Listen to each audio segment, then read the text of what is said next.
Okay, guys, today on the show, we've got an incredible guest, Suzanne Warye. She is a sobriety influencer. She is a podcaster of the Sober Mom Life, and she is also an author of The Sober Shift. We are coming live today from Soft Bar here in Greenpoint, Brooklyn.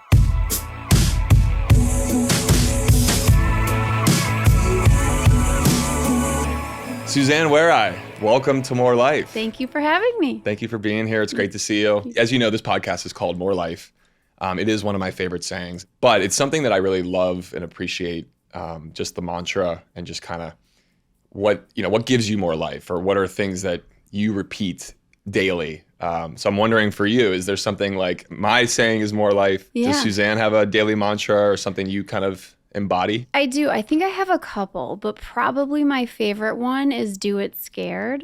Ooh. I love that because I've been afraid to do pretty much everything I've ever done. From big, like sitting here with you. Were you afraid of this? I mean, not like I'm not scared of you, but nervous, Sure. Right? It's a big deal. Like, I'm a Bravo fan, Carl. I've been watching for years. And so this is a big moment for me, right? And I also have OCD. And so I can get in my head a lot. Sure. And my head can really talk me out of some things. It's really good at that. Same.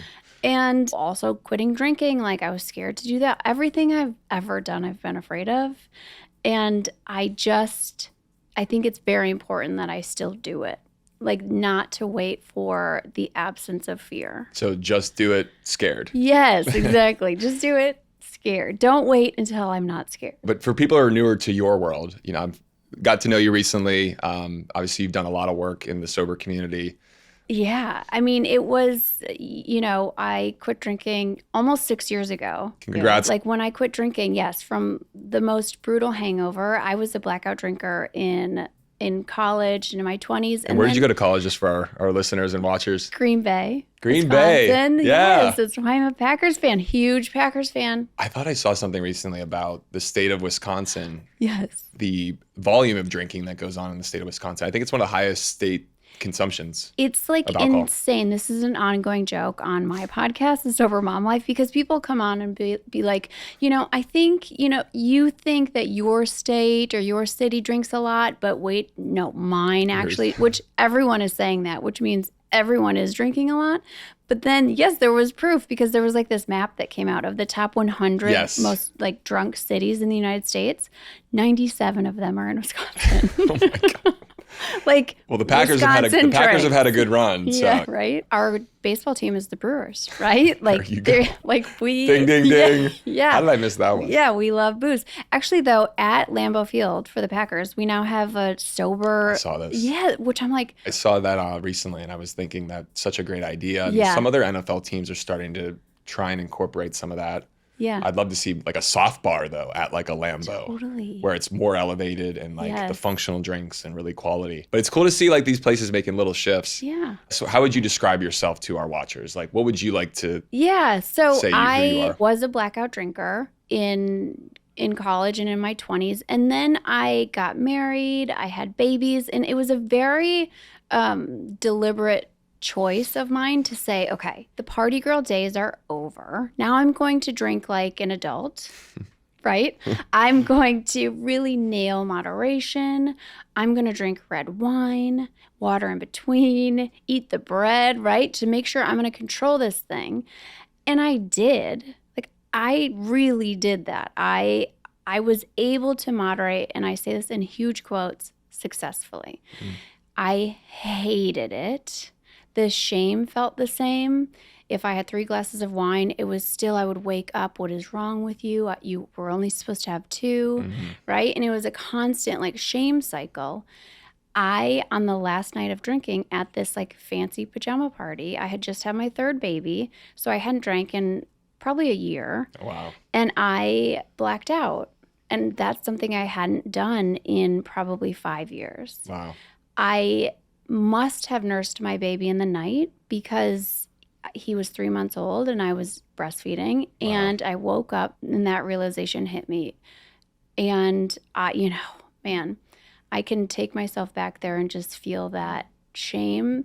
There's such a specific shame when it comes to motherhood and drinking, and really like when alcohol gets in the way Sure. of how you're supposed to take care of your baby and nourish your baby and keep him safe. And so I really spiraled that day into a very familiar place of the questioning, what's wrong with you? Sure. And I had this moment, and it really was just a moment of clarity, of like crystal clear. Sometimes it's all you need, that little. It's all you need. And it was like a just crystal clear moment of, you don't have to do this. You can be done. And I think the miracle came when I uttered those words aloud to my husband, because That normally I would keep that inside. Would you say that pajama party hangover was your rock bottom? Yeah. And Did you do anything crazy at the pajama party that you heard about later? I had to ask. I know, that's the thing, But right? just for your own experience, you just were like, wake up the next morning, don't remember. You got this three-month-old. Yeah. You're probably going anxious and stressed and sad and all the feelings. Totally. And from the outside, it wasn't crazy, right? Yeah. Like from the outside, no, Suze was fine. Like we had fun. And then we went home. My kids didn't see me drunk. Like I could have very easily just kind of mold in the basement, like shoved it down and tried to really make alcohol work. Like drink in a more orderly fashion. Sure. Like I can do this. And I mean, moderation is something that I tried to explore, early on. When I first was like saying out loud, like I need to get some help. Yeah. And I worked with a therapist originally, and he's like, let's try moderation. And I was like, sure, that sounds great. Yeah, but we're just going to focus on wine. And as you were, everything you're saying about the moderation, I'm like remembering. It was painful. It was a nightmare. I'm like, I can only have 3 now. And then I'd be like pacing my room. Totally. And then you'd overdo it. And then you'd hungover for a couple of days. And then I'm back to like baseline. And then I'd be like, okay, I'm just going to drink beer this week. It's hell. I think moderation. Moderation for those that really, I think, struggle, it's actually even worse. Oh my God, it's so much worse. Moderation is this idea that some alcohol is good, that alcohol drinking is a privilege, and that we don't want to give it up. Sobriety is a punishment, right? And so if you're trying to make that moderation thing work, it is hell, because as I see it, alcohol is the problem. And so a little bit of the problem isn't the solution, right? You can't really feel that freedom that comes in sobriety if you're trying to moderate. I don't want to recommend moderation to people, but sometimes I'm just saying, I think there are folks out there that maybe could potentially have success in the moderation. But what I've learned for me personally was when you can't moderate, that's when you really know. Yeah. And I think I was someone who you could look at from the outside and be like, oh, she's nailing moderation. Because moderation feels like a lot of mental energy. Like, okay, how am I going to drink tonight? How much am I going to drink? Is she having another one? Yeah. Should I have another one? What? Right? It's so much brain power. It takes so much to moderate. I think the brain power part is so, I relate to that so much, because it's like, it's all encompassing and almost debilitating. Just like all you think about is like, okay, I had 2. What's my number now? Like, yes, it's just a constant fight. And when you're talking about a brain, you make these rules with a clear brain, with no alcohol in your brain. The minute you have a drink, it's a different brain. Like we're talking like lowered impulse control, like horrible decision making, right? It's literally changing your brain. So then you're making these decisions based on a brain that alcohol has already worked on. And then you're dealing with the shame and the increased cortisol and like lowered serotonin and dopamine the morning after. And all that part is right. It's the next day and the day after that I think a lot of people don't give enough credit to alcohol for. Yes. People are like, I'm hungover. Okay, cool. That's alcohol's fault. But then like that next night, you're angry or ornery, you didn't get a great night's sleep. Yeah. And I just had a tough day. It's like, no, you were drinking yesterday. Yeah. It's part of how I feel sometimes. But. Totally. Or even if it's like this just hovering dread. Yes. Right? Where you can't really put your finger on it, but you're just like, okay, looking around at your life, I should be happy. Why do I feel this kind of hovering anxiety or this dread or this kind of just low level hum of depression or anxiety? That's the alcohol. Because alcohol is a depressant. Yes, exactly. You mentioned, thank you for being a fan of Summer House, by the way. Oh, love it. We appreciate you. And since this is a podcast, obviously the Sober Mom Life, your podcast. Yeah. But it sounds like you have a segment where you break down reality TV and all the drinking culture that's going on. Yes. I'm sure you've broken down some Summer House, but what made you want to start commenting on reality TV drinking and the culture? Yeah. So first of all, I have always loved Bravo. That is like my What's your favorite Bravo escape. show? And there's no wrong answer You here. mean other than Summer House? It's okay not to say Summer House. Actually, when I had a surgery and I was like laid up, so I was late to Summer House and I binged like 5 I feel like that's seasons. how a fair amount of people get. Oh, and I was like on board. I was like, oh my gosh, if So you went with guys, season 1? oh yeah, Okay, good. season 1. That's Yeah, how yeah. I recommend anybody to really. I You got to saw go to the first Carl season. 1.0, 2.0, 3.0. I saw like all of them. I joke around. I'm 0.0 now. That's so good. So oh, I love for that. alcohol free. Like factory settings. Exactly. You've Right back reset. down to the reset. That's great. You guys know on this podcast, I talk a lot about doing the work, showing up for yourself, taking care of your mental health, and just trying to live a more balanced life day by day. And something I've learned along the way is that sometimes you need more support than just pushing through things on your own. If what you're navigating is more than just a rough patch, it might be worth exploring psychiatric care as part of your routine too. That's where Talkiatry comes in.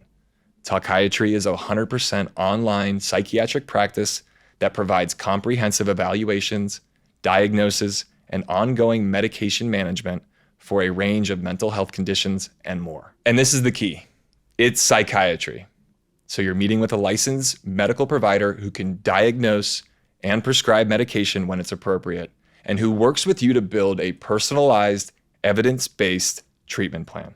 They have over 600 clinicians and they accept major insurers, so you can use your existing insurance instead of paying for out-of-pocket network care. Getting started is also really straightforward. You can complete a short online assessment, get matched with clinicians who fit your needs, and you can schedule your first visit in just a few days. More than 300,000 patients have already found care through Talkiatry. If you've been thinking about taking the next step in your mental health, this could be a really helpful option to look into. Head to talkiatry.com/life and complete the short assessment to get matched with an in-network psychiatrist in just a few minutes.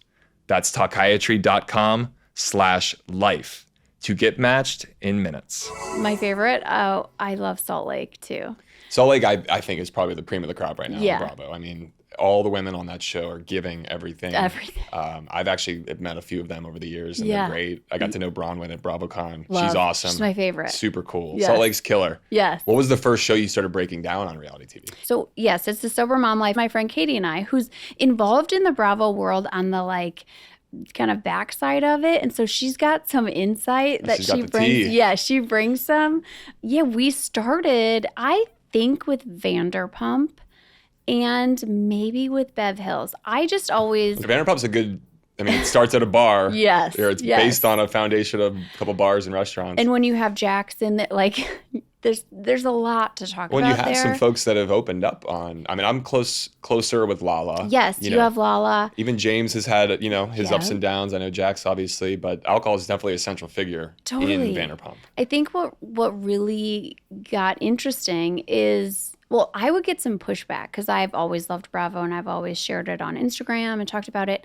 And when I stopped drinking and continued to watch and love it, people were like, how can you watch these shows that glamorize alcohol Was it or triggering for you? romanticize alcohol? No, I loved it because I don't think Bravo romanticizes alcohol. I think, yes, some shows are alcohol soaked, but we do see the effects of alcohol and the destruction it brings. We see it pretty clearly. And so it did like scratch this itch that I had. I don't like drama in my life. I You like watching other people's? I love to watch it. Like Oh, it man. makes it. Well, I guess you're welcome. I know. Thank you. Like I was able to, from the safety of my home, watch people. And then Below Deck is one too that you can really see they're working all day. And they're just counting down to that night where they can go out and go hard and they get wasted. And then the next morning, almost without fail, they all say, oh my God, I'm never drinking again until then after the next charter, Yep. right? Like you see this pattern very clearly. And so Katie and I started talking about it because people were talking about it. Kyle quit drinking, how, her friends dealt with her quitting drinking and they were really kind of pressuring her to start drinking. And they were like, well, this is just a phase.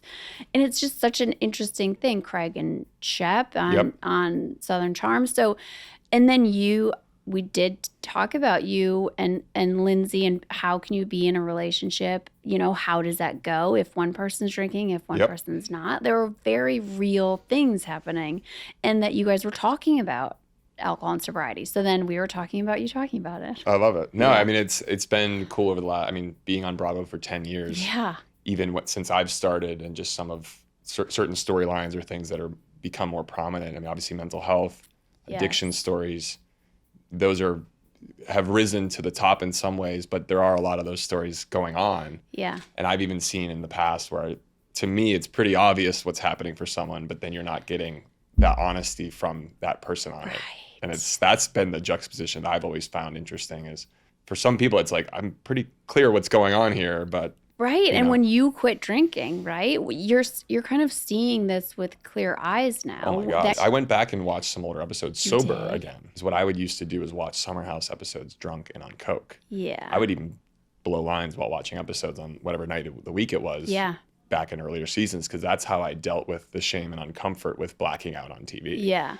But looking back on it sober, I mean, even this past summer, there was some clips that got rebirthed online of like seasons 3 and 4 where I was still drinking. Mm-hmm. And I'm like, oh my God, it's like eye-opening to see you see patterns, you see behavior. Yeah. But I'm wondering for you, like, what are the patterns you see when alcohol becomes kind of a character on the show? Ooh, what are the patterns? I mean, not only, and you can just see this even in your regular life, right? Not only on reality TV, but I think it's very rare that we are, as an adult, we're sober in front of drunk people. Like, that doesn't really happen. And people say, well, yes, in pregnancy is different. It's very different. You kind of long for that, right? You're like, oh, I'm missing out on the drinking. So then you see it in a different lens. But really witnessing alcohol come in, you see the volatility.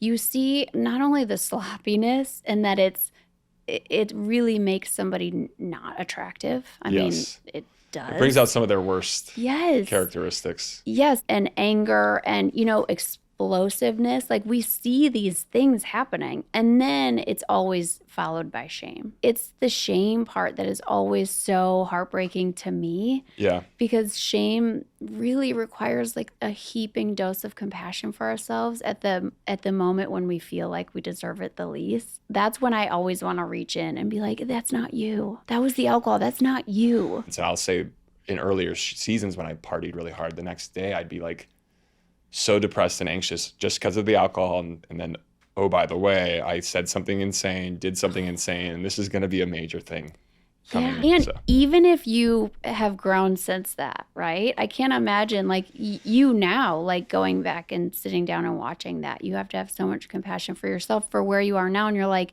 I mean, even probably from last summer, like the growth that you've had over, right? Like, that's not me anymore. Yeah. But I think I got asked this question last night. We had some guests downstairs at Soft Bar, and I catch up with some people when they visit, and they were like so like shocked like how I can like do the show and not drink alcohol. Yeah. But then the one girl was like, how do you face like watching yourself back? Isn't that awkward? Don't you hate the sound of your voice? And I'm like, yeah, I kind of hate the sound of my voice. But what I compare it to, and since you mentioned the sports thing, the best athletes in sports typically watch film of their games. Yeah. Tom Brady watches the tape of him throwing the balls and handing the balls off in the plays to learn what his mistakes were, to learn what his successes were, and to get better and improve. Yeah. Any other athlete you'd ask, they watch tape of their game. Mm-hmm. The way I look at reality in my life is I watch tape of the game. And for me, it's an opportunity to look at your behavior, look at your communication skills, just overall character, and benefit from that mirror into your life that no one else really has. So I look at it like, this is a growth opportunity. This is a healing opportunity. This is an evolution opportunity. I mean, that comes from, you can tell you're sober. Yeah. You know what I mean? Listening to you talk about that, like, that comes from a place of being open to grow, having already grown. Yeah. Like, and that comes from watching yourself in sobriety too, right? And I just want to be the best version of myself. Yeah. I always wanted to be that way, I think, early on in the show, or put out my best effort. And it's interesting, like when I first started doing it, I thought I had an idea of who I was and what I'm putting out to the audience. It was this confident, seemingly decent looking guy who's making a little bit of money doing sales and parties and has a good time. Yeah. What was being told was this, insecure, anxious party boy who has a lot of things he needs to figure out, and his career is kind of going a different direction because of the partying. Mm-hmm. That's what the story is, and I wasn't ready to face that. I'm sure. But it was interesting what you think I'm Yes. presenting versus what was actually being presenting, and that was that juxtaposition that early on really messed with me. Yeah. But I can see that. you talk about in your book, like romanticizing of alcohol, which is also something I think that lends itself to the reality world. Yeah. It's like the greatest thing ever, and it's all this, but we've been brainwashed in a way Yeah. that like alcohol is essential to celebrating. I guess like what are the dangers of like the romanticism of alcohol in the media, Yeah. reality? I think the danger is that us thinking that we are the only ones who can't create that romantic version of alcohol, because that's not the reality of it, right? So when everything that we've wanted alcohol to be, that I always thought it was like the fast track to connection. It would make me more beautiful, faster, funnier, right? Like a better dancer. And all of these Maybe things. a better answer every once in a while. Yeah, maybe maybe just a little. But all of these things. And then when reality hit of like, oh, actually it's making me I'm a mess, right? My story is a lot of with men that I didn't know or I would never even talk to, right? And I know that that's a lot of women's stories in college and in 20s. Yep. And that's the reality of alcohol. It's not this kind of the first glass of champagne, right? Or the first glass of red wine with steak. Like that's not the reality. That's what our brain connects it to. But the reality is like that fifth glass, the sixth glass, the next morning. And it all just really, when that's what we're sold, and then when we realize that's not reality, we think we're the problem. Mm-hmm. We think like, well, I just need to drink it better. And then we're convinced that there is a better way to drink it. Yeah. Instead of like, actually, right. Bad drinkers. Instead of like, no, actually, that's all marketing. That's all very like well-designed marketing to make sure, especially now, women keep drinking, right? That is what the seltzers are. That is what the pink label on the wine bottles are, yep. Right? Well, I mean, the data around women making those purchases at liquor or grocery stores where alcohol is sold, the data shows that women are typically in charge of that discretionary spending in households. Yeah. So it's not the man going to the grocery store and buying the 30-pack of Coors Light. It's his wife or partner. But the women that are now being catered to in these environments, it's the pink labels, it's the bright colors, it's the zero sugar, it's the seltzers, it's the florals and all of that stuff. Yeah. Because they're realizing women are the ones actually buying more of the alcohol than the men. Yeah. Which is kind of an interesting. It is interesting. And they need more drinkers, right? Because men were dying from alcohol. And so the alcohol industry does need more women drinking. Yes. And specifically moms, right? And I think that this is where my kind of, activism gets activated, is because moms have very real needs. Like we are overwhelmed. We are, especially like post-COVID and everything we were tasked with. Yeah. We're so tired. We're lonely. We're frustrated. We're overwhelmed. And when we're sold that alcohol is the solution, it is just, I always picture this like just tired mom in the middle of America, right? And like she just got her kids to bed and she's like so disheveled, doesn't even know, can't even find herself again. And she's just at the kitchen counter and has like very, very real needs, right? And then I picture like two guys like Men in Black and they're wearing like black suits and sunglasses and they represent big alcohol. And they just like push a glass of wine at her and they're like, shh. Like, we don't want to hear what you need because systemically there's a lot that we're failing, right? For moms, we don't want to hear how you're struggling. Drink this so you can escape and then keep drinking more so you can get addicted. And it's only when you're addicted that then we'll say, what's wrong with you? Yeah, you have a problem. Why'd you get addicted? You're the problem. Yeah, now you got to stop. You can't handle your alcohol. Right. Now you got to stop. Well, you mentioned big alcohol, which is exactly where I wanted to go. Yeah. And I love that we're using the term big alcohol. I have a whole thing with like, outside of alcohol, like sugar, big tobacco, big sugar, yes. big alcohol. Yes. Big coffee. I guess like something that I think you've articulated really well is just kind of how alcohol gets woven into our identities, our social norms, just kind of the society as a whole. So like expand on just like as a mother, how you're seeing big alcohol really market to. Oh my gosh. It's kind of the quiet part out loud because there is a drink on the shelves at department stores, at big box stores. It's like a vodka drink. Oh. And I'm like, you guys are saying the quiet part out loud. And they're on Instagram. They're promoting this as moms, alcohol has become this thing that it's not, it doesn't help make motherhood easier. It's essential for moms.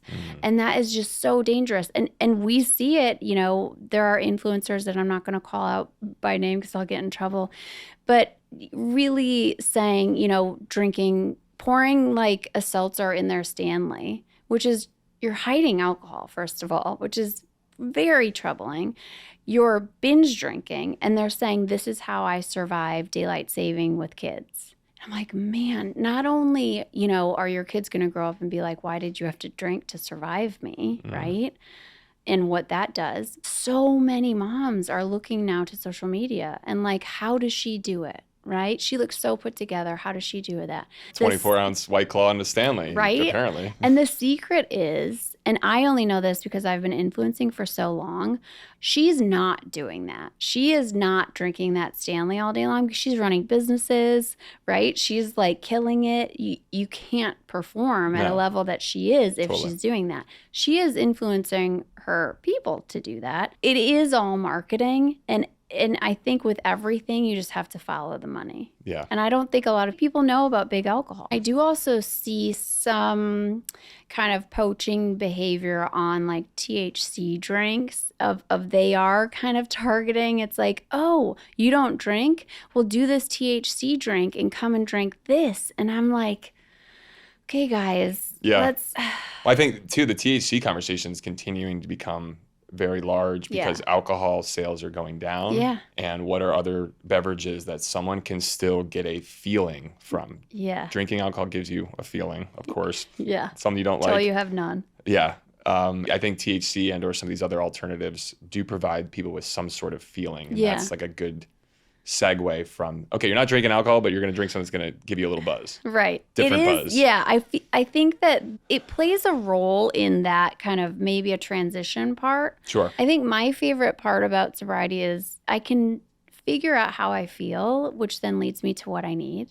And that, for me at least, anytime there's any sort of like mind altering thing in there, that's tough. Yeah. For me. Well, I think you just nailed what mindful is all about. Yeah. Listening to your body, understanding how you're feeling, checking in with yourself, finding the right things for you to support that, whether it's having a nice functional coffee or a tea. Yes.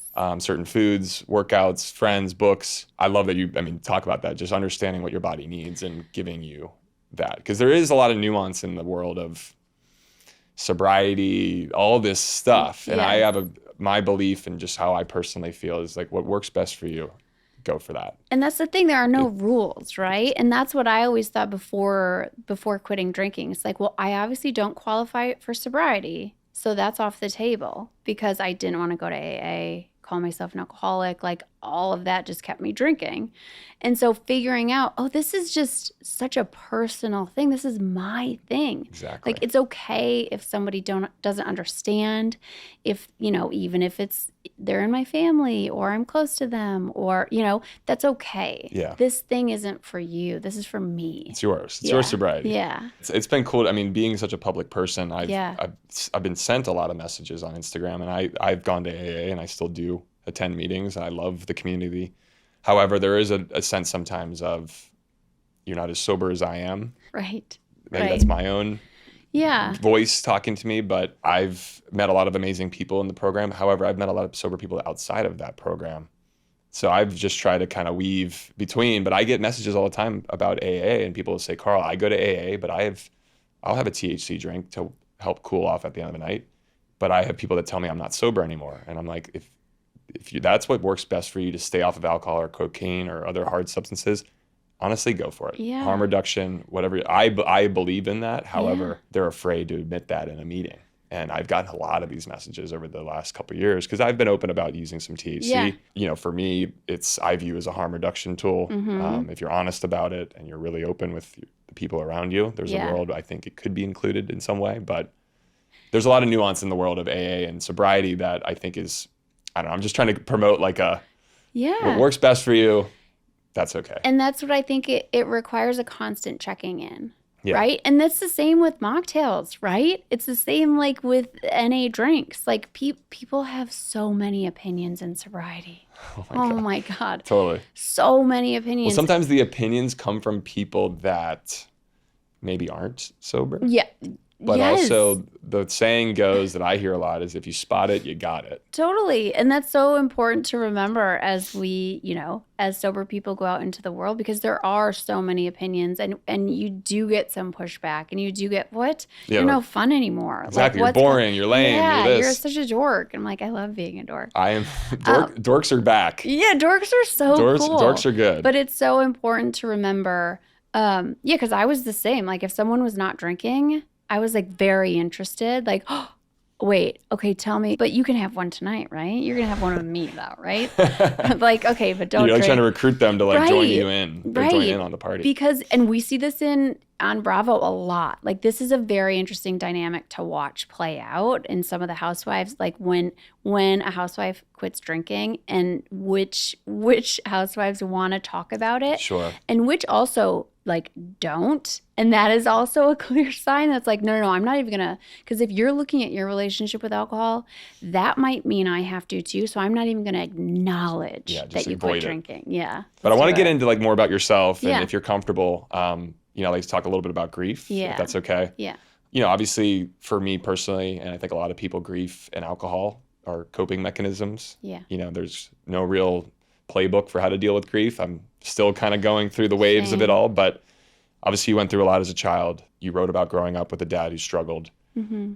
Then you got sober, but never really repaired. Mm-hmm. And I also can relate to that with my brother, who I had a really up and down relationship, and he passed before I had a chance to really make amends or share with him that I was even getting sober. So that's something I've, to be honest, really struggled with a lot. Yeah. And by struggle, I mean, it's more like living with it. Yeah. Forgiving yourself. For you, I mean, what has the grief process been like? Have you had any closure? Have you given yourself the opportunity to grieve fully? Oh man, yeah. My dad drank a lot when I was little, and then he quit when I was pretty little. And he was like, the doctor said that if I wanted to dance at your wedding, I have to quit drinking today. And so he did. And you were a little kid. Wow. Yeah, I was like 10. So that message was, I saved him, right? And he didn't drink then until my wedding, like 20 years later. Wow. And we were close. We were very close until the end. His mind did start slipping a little bit. And we were in like a fight at the end. And it was a pretty like active fight, like alive and well fight for about 3 weeks. And then he died. Oh, I'm so sorry for your loss. Thank you. And I was just over a year sober. And, my best friend who also quit drinking right before I did, I will never forget. She just told me, she was like, everyone would understand. Like, if you drank. Yeah. If you like wanted to go out there and just get fucked like up. no influencing right now, no like holding, Yeah, you don't have you're to allowed do this. now. Everyone would get it. Like it's okay. And I just remember feeling, and I still wasn't like super stable in my sobriety, not like today. Sure. There was still a lot of you're questions. what, a year in? Yeah, a year in. I think still the didn't second know. year is even harder. I do Because too. you're like Everything now comes dealing up. with the emotions now. I considered it because everyone around, this is Wisconsin, everyone around me was drinking to cope. And it became clear that I wasn't going to drink, because if I was going to drink to kind of numb this very like hard grief and this very sharp emotion, then I was also going to numb this love that I have. And I wanted to hold on to that. I still want to hold on to that with everything that I have. And I do. And so I chose not to numb, which also meant so much grieving. Feeling yes. pain. So much. And it was, I had 3 little kids, and they saw me grieve. I would like literally fall to my knees, right? And just cry and cry and cry. And I still have those days. Yep. I can feel it kind of when I'm starting to get just irritated with everybody, or like, I can feel it kind of festering. And I'm like, Sure. oh, okay, I need to put on Jimmy Buffett, A Pirate Looks at 40, and go in my closet and cry. That was my dad's favorite I love that you use music as a way to Oh, music for me is huge. It like transports me. That is how I escape now. And do you share, I mean, your father, I'm assuming, was a Jimmy Buffett guy? Yes, huge. So you almost have he's listening with you. Yes. It's not just by yourself. Yes. And I think the way you describe that grief is incredible and so relatable. And I appreciate you it brings up feelings for me personally because of, the pain and the sadness and not knowing how to deal with it. Yeah. But knowing that I couldn't deal with it with alcohol. But for me, when my brother first passed, I went to it. I had his funeral. I gave a eulogy, and there was a bar next door. And I went over to the bar and drank like 6 Yingling beers. Mm-hmm. That's how I just was like, this is now my license to go out and do what I want because everybody's going to understand that I'm allowed to go get drunk because my brother just died. Yeah. So having you say that, it's just like it's powerful to really know that you made that decision to really feel the grief and actually day by day go through it, cry, fall to your knees. Yeah. And I have days and moments where sometimes I don't feel anything. Mm-hmm. My mom would say she's numb sometimes, but the days that I feel it and cry, after I feel it all, I'm like, I'm almost happy because it shows I fucking care and I loved him and he's here and he's still with me. Yes. So I hope maybe in some ways there is an element of like you're carrying on your father's legacy by living so purposefully, writing an amazing book, having an incredible community you're building online. Do you feel like you're honoring him and carrying on his message in a way through you? I do. I feel so, I feel closer to him now. And I think for, unresolved situations like you and I had, like that it felt unresolved, right? That's a very specific kind of grief that I think there is no closure for me. Yeah. And I think that that's also beautiful in a way, that our relationship didn't end. It's still going. Like it's still, I have his signature tattooed on me. Very I cool. talk to him like in my head, like on the way here. Do you ever hear from him in different signs? I do in music. Yeah. Yes. In music. Anything worth sharing with us? Yeah. I shared about it in the book because this is perfectly describes my sobriety. My sobriety isn't like rainbows and unicorns and everything's great. For the record, all of these cameras here, none of that is. No sobriety is rainbows and butterflies. It's still life. It can look like that on the outside, but it looks like that clunky, on my Instagram. It's awkward, it's silly, it's weird, all the things. All the things, right? And for me, it's so much in the little moments that I wouldn't have even known would pass me by had I been drinking. And so this was a few summers ago. All of our kids, I have 3 kids, they were playing like happily, getting along. They were playing outside, which is, that in itself is a miracle.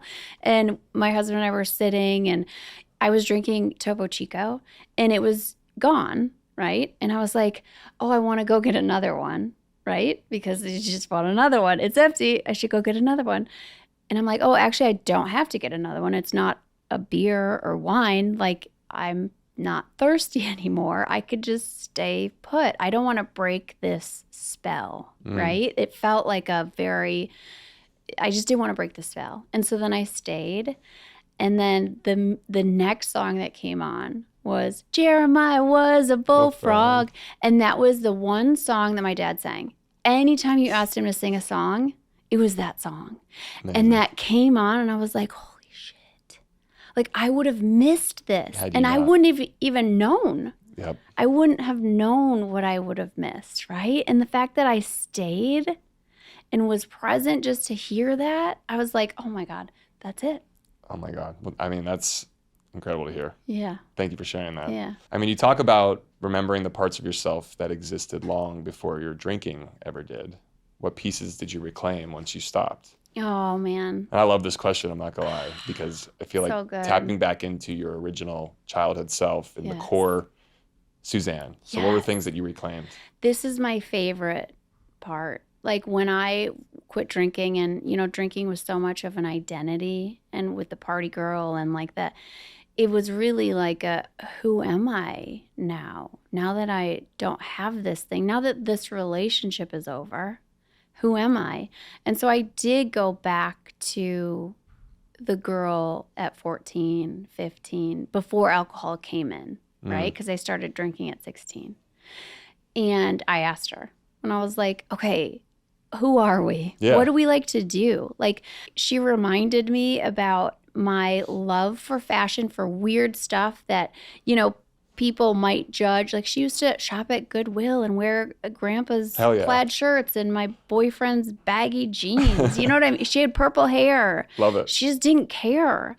And Well, so you were expressing yourself in ways that, Totally. felt good to you. Yes, and really not asking for anybody's permission or what You were doing they it for thought. yourself. Yes. And so I then brought that in. Like, I wallpapered my closet with skulls, because I had always loved skulls. I don't know why. So you just tap back into all Yes, this. all this like creative stuff. The writing, for sure. She wanted to write a book. And I was like, okay, let's see what we can do, right? The writing, the reading, it just opened up so much stuff. And it was so healing to then bring her along and say, like, yes, we went through a lot of shit. Like, look at everything we've been through, but look at where we are now. And you get to be here with me. And like, really connecting with her has been my favorite. I love it. That's so important for people to hear that, because I think you lose your identity, obviously, as you said, when you stop drinking, and even your community of friends sometimes can really change. Yes. And being able to really tap back into like just you. And like I've done the same thing as like what was Carl as a 6, 7-year-old, 8-year-old kid. Yeah. And I was the friendly kid poking people in the arm, wanting to go play outside. Let's go running. Let's do activities. Let's create. Let's build something. Let's set up a lemonade stand in the front yard and sell lemonade to the neighbors. Oh, I could totally see that. I was that kid. Totally. And now yes. reclaiming the entrepreneurial spirit in me. Yeah. Just my friendly nature and energy for adventure and meeting people. Because when I drank and used, I was a fucking asshole. Right. And I've reclaimed like my true character is like I'm genuine and kind. And I love being that way because my mother was that way and my dad was that way. Yeah. But when I drank and used, all of that was gone. Yeah. So it's been amazing to reclaim those real core tenets of who you are. So I love, Yeah. and I love that you mentioned the fashion and clothing. Totally. I myself like to wear some fun and different things. Yes, love it. But I like to say I wear the clothes for myself. Same. I don't wear them for someone else. And that's the thing, is really like checking in with yourself about all of this, everything. When like I was able to hear the little voice inside, like the outside noise didn't matter as much. Yeah. And that I think is very your voice freeing. actually mattered more Yes. than when you were using or drinking and all that. Your voice was Drown carrying, out. it was telling you to listen to other voices from the outside. Totally. I couldn't even like, it was drowned out. I call it like learning my own language, to be like, oh, what is this? What is this little voice telling me, that this situation isn't good or what I need here? And that is part of sobriety that takes some time to get to know, to sit with But yourself. how good is that little voice? Oh, she's my favorite. It's so good. I couldn't agree with you more. And I say this to some of my colleagues and people I work with, that my body is always right. Yes. Would you agree with that? Oh, as someone with OCD, my brain can mess up a lot of stuff. Another one of my mantras is feet fail me not. Feet fail me not. Yes, feet fail me not, because my body knows how to get me there. Like my body knew how to get me here today. If it was up to my brain, I could have come up with 100 reasons why it wasn't going to happen, right? Yep. My body knows what to do. And so anytime I'm stressed out, don't know what I need, my answer is always to get out of my head and into my body. And so that is running, that's yoga, that's even like I love puzzles, which sounds No, puzzles are great. no, puzzles are and amazing. getting back to like analog, like Yes. physical things you can touch, feel, smell. And it kind of is like a meditative state for me. I don't have to figure out anything else. I just, like, my husband knows, I'll just sit and focus on a puzzle. Like, I will let the world go on around me. I love it. Did you do puzzles as a kid? Yes. Love it. See? You reclaimed. Yeah, I did. You built a massive online community, obviously, of women that are feeling seen, and mothers and women that are taking better steps in their sobrieties or whatever. Why do you think your honesty has resonated so deeply with the community you're building? Because I think so many women like myself thought they were the only ones. Well said. I thought I was the only one who Had a hated problem, moderation, right? Or like thought about alcohol so much, or woke up at 3 a.m.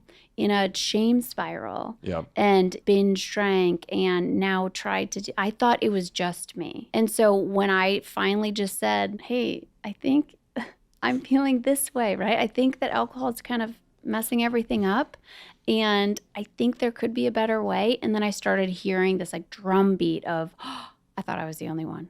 I thought I was the only one. Were you surprised by the reaction? Yes. I started influencing, and it was just motherhood and fashion. And that was great. I loved it. It helped me really get through my OCD and like find myself. But then I like quit drinking. And I was like, still posting about sweaters, but then being like, oh, okay, but I really want to talk about this thing, but they don't know about this yet. And I think they're going to be like, ooh, how bad was it? Yeah, right? yeah. Like, ooh, tell me about your rock bottom. And I did jump, like do it scared. I was like, I'm terrified to make this post. You're inspiring people. You're inspiring me. Thank you. It's amazing to hear, everything you're doing. I relate to you in so many levels. How do you stay grounded in general? And then how do you protect your own mental health? Are there things you do that our listeners and watchers could maybe start to be like Suzanne? Yeah. I mean, I definitely, my circle is very small as far as like social. It's definitely quality over quantity. And so I'm not saying yes to everything. And that does help me protect my kind of peace and stay grounded in my home. I do yoga a lot. Love that. I run almost every day. Yes. Yeah. Runner girl. Yep, that's right. That is essential for me. If I'm feeling anxious or off, I'm like, oh, I haven't run or I haven't worked out. Like that is kind of primary. Yeah, and that is all for my mental health. I mean, that really is like where it starts for me. Love and that. then music. Like music is huge. When I talked about music for me is one of my favorite I do shred. It's probably like your berries. I've seen and heard of shred before. Yeah. So shred it feels like a nightclub, which I love as someone who used to love nightclubs because it's very dark and the music is so loud and it's running on tread and lifting weights. And that is like fills my soul. I love it so much. I love it. What's the first thing you do when you wake up in the morning? And this isn't like a test or anything. I'm just I know. curious. Oh my if gosh. you have some... I want to say lemon water. It's not. It's coffee. I'm going to send you a thing from Mel Robbins about drinking coffee first thing you wake up. It increases the levels of your cortisol, and cortisol is the lead. It's so bad. What produces stress and anxiety in your body. I know. If you can find a way to take a little bit longer to get to the coffee. Okay, help. well, here's what I do help first, which is really good for my cortisol because I try to wake up before my kids. Smart. And That'll help the cortisol. I know. That's like number one. I snuggle with my dog, Georgia.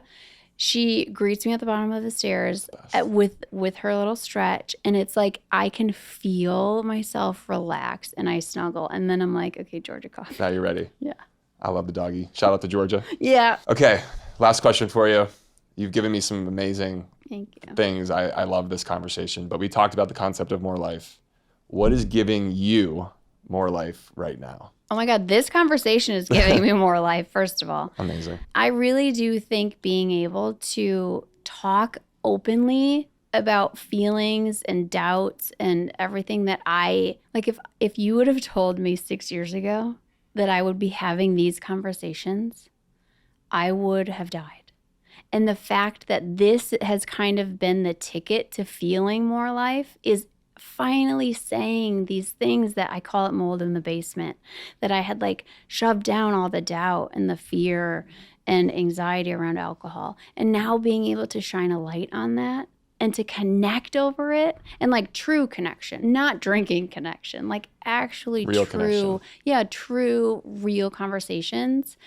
I mean, it's a dream. Well, you're following the path you were always meant for. Yeah. Which is how you got there. Maybe not as linear as everybody wants it to windy. be. But congratulations on all Thank you. the community success and your book and everything you're doing in your personal life with your family and all that. So I'm just honored for you to come in today. Thank you. I hope you enjoyed being at Soft Bar. Oh, love it. Stick around after for a little bit if you'd like. To. But if followers and our watchers and listeners, how can people learn a little bit more about you? And I'm just going to show you guys so you can see it. But I got Suzanne's awesome book, The Sober Shift. Where can we find more about you if you want to tell our so folks? you can, I'm on Instagram at Suzanne Warye, and then everything is at SuzanneWarye.com. I have the podcast, The Sober Mom Life, and The Sober Shift. You can get anywhere you find books. And I also did narrate the audiobook. I know you did too. Wasn't that a weird experience? Very cool experience, but very strange. Yes. I think it'll be an amazing experience for the listeners because they've seen me on TV and then they hear my voice and then it's my story. But even for those not on TV, I think the authenticity and like you get such a cool experience with it. Yeah. It is great. I enjoyed it, but I cried in sessions because of the same. material I was writing about. And yeah, it wasn't easy, but I'm really lucky and grateful. So Yes. I love meeting other authors and podcasters and sober folks. And thanks again for everything Carl. you're doing. Thank you for being here. And thank you guys for tuning in to More Life with Carl Radke. Suzanne Warye, appreciate you. Thank you. Thanks for coming in. Cheers.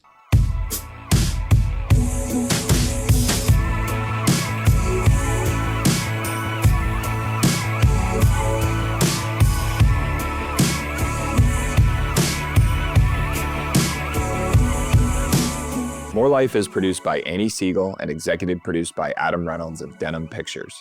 This episode was directed by Annie Siegel, edited by Mikey Ortiz, and recorded at Softbar Studios in Brooklyn, New York. More Life is a production of Sony Music Entertainment.